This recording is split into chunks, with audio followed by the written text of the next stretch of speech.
Assalamualaikum warahmatullahi wabarakatuh. Ahlan wa sahlan. Selamat datang di SMA Al-Huda Boarding School Tuban. Sebuah lembaga pendidikan Islam terpadu yang mendidik, membimbing, serta mencetak penerus generasi bangsa yang berkarakter, berbudi pekerti luhur, bertakwa, berprestasi, mandiri, serta berwawasan luas. SMA Al-Huda Boarding School Tuban beralamatkan di Jalan Leda Sucipto nomor 108, Kecamatan Tuban, Kabupaten Tuban, yang dikelola oleh LPI Bina Amal Soleh sejak tahun 2015 dan sudah terakreditasi A. Memadukan sistem pembelajaran berbasis boarding school yang terintegrasi dengan kurikulum nasional sehingga menjadikan SMA Al-Huda meraih banyak prestasi, baik di tingkat kabupaten maupun nasional.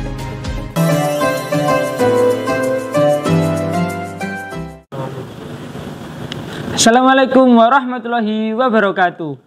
Hai semua, hari ini kita ada acara talk show bareng siswa-siswi SMA Al-Huda Boarding School. Perkenalkan, saya Ahmad Dafa Pengestu sebagai host, dan kali ini saya didampingi dengan rekan saya yang akan menjadi narasumber kita pada acara kali ini. Silahkan untuk perkenalan dulu. Baik, perkenalkan, nama saya Huraidah Suraya Mahmud Muda, bisa dipanggil Kak Rai, saya dari kelas 10. Oke teman-teman, untuk tema yang dibahas kali ini adalah adab lebih tinggi daripada ilmu. Nah, biar gak lama-lama, yuk langsung aja dengerin pemaparan dari narasumber kita. Oke Kak, gimana nih pendapat dari Kakak tentang pernyataan adab lebih tinggi daripada ilmu? Nah, saya sangat setuju pada pendapat itu. Karena apa? Karena ada sebuah makalah yang mengatakan al-adabu fauqal ilmi, bahwa kedudukan adab lebih tinggi daripada ilmu. Ada pula sebuah redaksi yang menyatakan kalam itu adalah perkataan dari Imam Syafi'i saat menyampaikan pentingnya adab.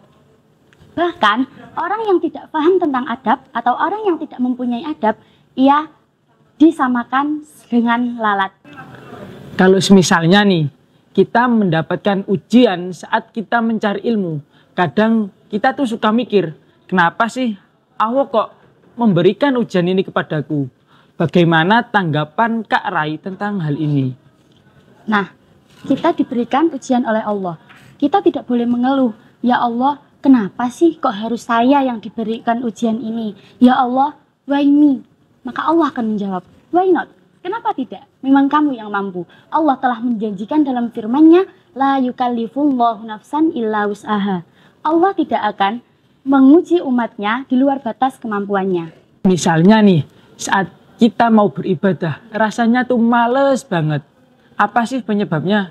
Nah, di antara penyebab males untuk melakukan ibadah, di antaranya yang pertama, kita banyak dosanya. Imam Al-Ghazali pernah mengatakan bahwa saat kita melakukan sebuah kesalahan, di hati kita akan muncul titik hitam. Apabila kakak mengulangi kesalahan tersebut, titik tersebut akan terus bertambah kalau tidak diiringi dengan bertaubat. Kalau kakak tidak bertaubat, titik hitam itu akan memenuhi hati kita. Jadi hati kita pekat, hitam, tidak ada cahaya di dalamnya. Nah, penyebab kemalasan yang kedua adalah kita tidak tahu apa esensi dari ibadah tersebut. Misal, sholat. Sebenarnya banyak sekali esensi dari sholat. Salah satunya menghindarkan kita dari perbuatan keji dan mungkar. Seperti penggalan ayat Al-Ankabut ayat 45 yang berbunyi Inna sholata tanha anil fahsya'i wal munkar, yang artinya sesungguhnya sholat itu mencegah kalian dari perbuatan keji dan mungkar. Dalam tafsir ringkasan Kementerian Agama Republik Indonesia dijelaskan bahwa Allah telah mengutus Nabi Muhammad untuk istiqomah mengajak umatnya beribadah kepada Allah Subhanahu wa Ta'ala. Karena memang itu tujuan Allah menciptakan manusia. Allah juga menjelaskan manfaat daripada sholat pada Quran Surat Al-Ankabut ayat 45. A'udzu billahi minasyaitonir rajim. Bismillahirrahmanirrahim. Inna sholata tanha 'anil fahsya'i wal munkar, yang artinya sesungguhnya sholat dapat menghindarkan kalian dari perbuatan keji dan mungkar. Dan penyebab kemalasan yang ketiga adalah dia sudah lupa akan kematian. Sebagian orang sudah tahu bahwa manusia akan meninggal semuanya, tetapi pemahamannya itu hanya sampai akal pikirannya saja, belum sampai hatinya. Apabila pemahaman itu sudah sampai hatinya, maka dia akan berpikir, ya Allah, ketika saya wafat, apa ya bekal yang bakal saya bawa? Nah, salah satunya adalah ibadah. Kalau orang itu udah paham apa itu ibadah, gimana kalau saya sudah meninggal, apa yang harus saya bawa, dia pasti tidak akan meninggalkan ibadah tersebut. Kira-kira nih Kak, amalan apa sih yang gak akan terputus walaupun kita sudah wafat?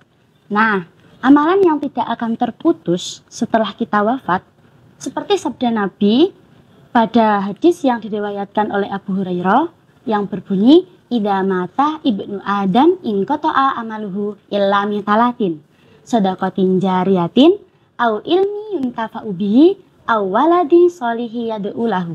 Yang artinya, ketika anak Adam sudah meninggal, maka akan terputus semua amalnya, kecuali 3 perkara. Yang pertama, sedekah jariah. Apa sih sedekah jariah itu? Sedekah jariah adalah sedekah yang pahalanya terus-menerus mengalir.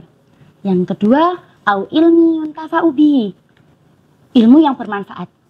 Contoh, Kak Dava mengajarkan ke adiknya Kak Dava tentang kaidah tajwid. Lalu adiknya Kak Dava memberitahu ke teman-temannya tentang ilmu itu, maka Kak Dava dapat pahalanya. Yang terakhir atau yang ketiga, awaladin solihi yad'u lahu, anak yang solih solihah dan senantiasa mendoakan kedua orang tuanya. Nah, dari amalan ini kita dapat keberkahan dan kita juga dapat menghindarkan diri kita dari murka Allah apabila amalan ini disertai niat yang ikhlas. Kadang kita tuh merasa Allah tuh murka sama kita. Kadang juga kita tuh mikir, kenapa sih Allah kok marah sama aku? Nah, kalau menurut Kak Rai, bagaimana tuh penyebab dari murkanya Allah kepada kita? Nah, di antara penyebab-penyebabnya itu ada banyak, Kak. Salah satunya adalah kita sering menyepelekan dosa-dosa kecil. Ibnu Hajar al-Asqalani dalam Al-Munabihat pernah mengutip hadis Rasulullah SAW. Tidak ada dosa kecil apabila kita lakukan terus-menerus, dan tidak juga dikatakan dosa besar apabila perbuatan itu diiringi dengan beristighfar atau bertaubat kepada Allah. Contoh dosa kecil yang sering kita lakukan, menggosok.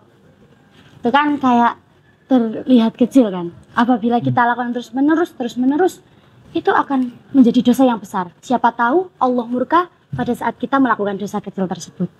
Contoh dosa besar, na'udzubillah min dzalik, kita berzina. Lalu Kak Dava beristighfar, bertaubat, sholat, menyembah Allah, beribadah. Insya Allah, Allah pasti mengampuni dosa tersebut. Seperti yang tertera dalam salah satu Asmaul Husna, Ya Ghafar, Allah Maha Pengampun. Ibnu Hajar pernah menulis bahwa barang siapa yang mengerjakan kemaksiatan dalam keadaan bersenang-senang, maka Allah akan memasukkan orang tersebut ke dalam neraka dalam keadaan menangis. Lalu sebaliknya, barang siapa yang menangis karena ketaatannya kepada Allah, akan Allah masukkan ke dalam surganya dalam keadaan tertawa. Nah, berarti nggak boleh dong kita nyepelein dosa-dosa kecil. Nah, betul sekali Kak, kita tidak boleh menyepelekan dosa sekecil apapun. Karena siapa tahu di perbuatan dosa tersebut menimbulkan murka Allah kepada kita. Terima kasih kepada Kak Rai yang sudah sharing dan berbagi ilmu kepada kita semua. Oke pemirsa, cukup sampai sini acara talk show pada kali ini. Saya pamit undur diri, mohon maaf atas kesalahan dan kekhilafan. Wassalamualaikum warahmatullahi wabarakatuh.